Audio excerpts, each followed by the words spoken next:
Hello everybody, this is Tip Top Gaming here today with another Magic the Gathering video. In today's video, I'm going to be breaking down the Historic Challenge event.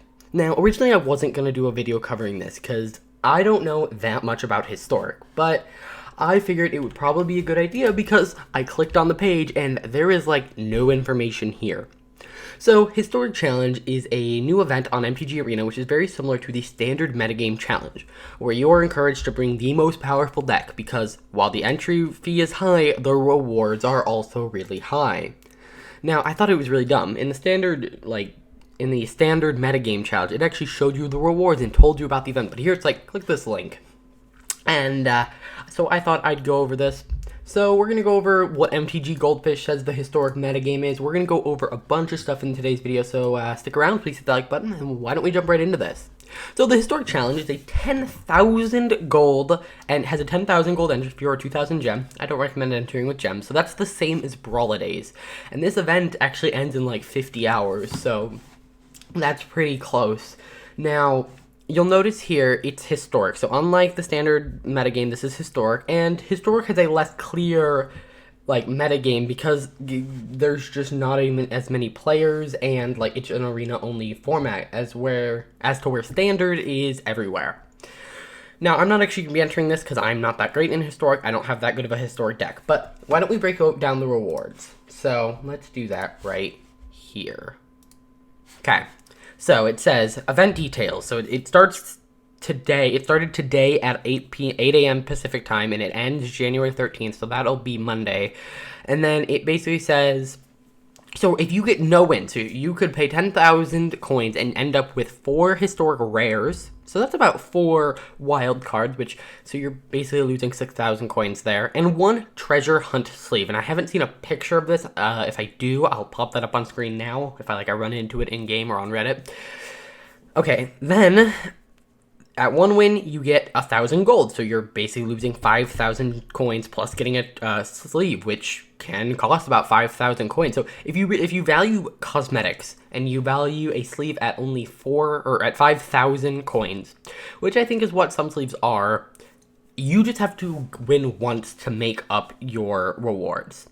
Now, I know that 4,000 rare CDRs is not the same as 4 packs, but most of the time, the rares are the thing you're looking for. So I see that as that. But either way, then 2 wins, it bumps up to 2,000 gold, 3 wins. So if you can just get 3 wins, you basically are getting 7,000 gold worth of stuff.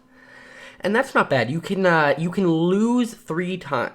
You can lose 2 times? I think 2 or 3. Like, there's 3 pips, so I think you can lose 3 times. And then, yeah, 8 wins or 3 losses. So then, once you finally hit 5, that's where you start getting the really big rewards. So, assuming you win every other game, you should be able to get, like, at least up to 3. I mean, I don't know. But if you can get up to 5, you get 8 historic booster packs and 6,000 gold. So if your historic is your thing and you get to 5 wins, you have made back your 10,000 coins because 8 historic booster packs is worth 8,000 coins, and then 6,000 gold obviously is worth 6,000 gold. Plus, you also get a Gaia's Cradle Slave, which you have to get 5 wins to get. Now, we have no idea what this looks like yet. Again, I'll pop up a picture if it pops up here. But the rewards start getting crazy. At 6 wins, you get 12 historic booster packs and 8,000 gold. So you basically double your gold and get 2 sleeves. At 7 wins, you get 20 historic booster packs, 10,000 gold, and the sleeves. And then at 8 wins, you get the sleeves, 15,000 gold, and 40 historic booster packs. So if you have this really good historic deck and you're really good at the game, you might want to give this a try if you have the coins to spare. It's poor timing, I think, because Theros is coming out, and even if you're not a standard player, Theros will have cards for historic. So it's kind of a bad time for this event to come out, or I guess it's a good time for them because you're going to want to play this, and then you're going to burn all your coins. We're going to hop back into Arena here.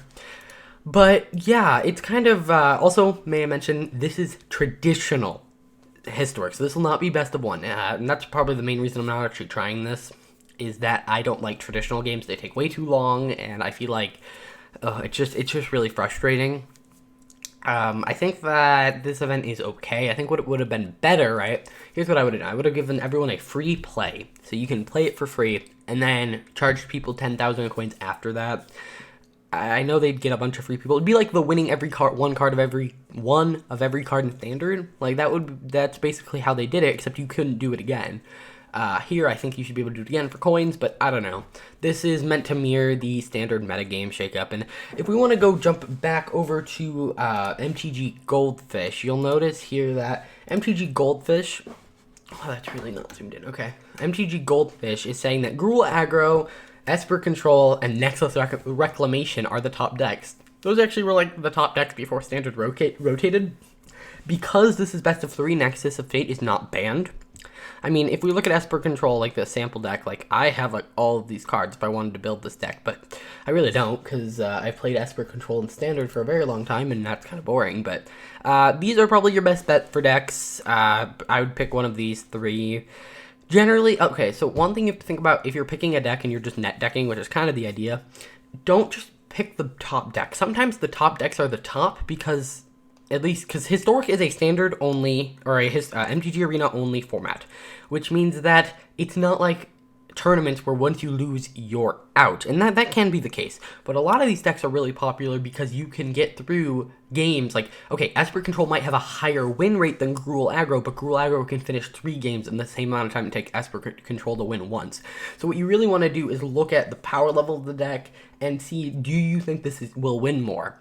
Because I don't know if Gruul Aggro is going to win more than Esper Control. I think that Gruul Aggro, since it's an aggro deck, finishes game faster, so you can go up the ranks faster.